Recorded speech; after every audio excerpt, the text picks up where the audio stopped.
демонстраций, пикетирования и иных массовых мероприятий будут установлены и привлечены к предусмотренной законом ответственности. Хочу сказать вам, что люди здесь собрались, потому что ожидают встречи с Александром Степановичем Рогачуком, который сюда приедет сразу из Дворца культуры профсоюзов и проведет встречу в Доме профсоюза вот здесь в актовом зале. Поэтому здесь граждане не нарушают общественный порядок, а находятся в ожидании Александра Степановича Рогачука. Флаг Бреста можно. Понятно, но мы не нарушаем ничего. Здесь договорена встреча, чтобы туда пойти потом.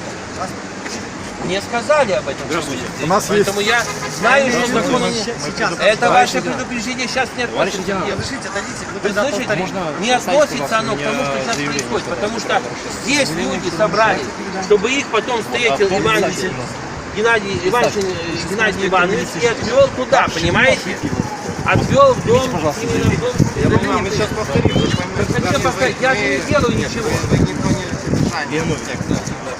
Так никто не проводит. Шарики мы надуваем для того, чтобы там шарики. И все, какие вопросы? Ну, шарики надуваем, чтобы там.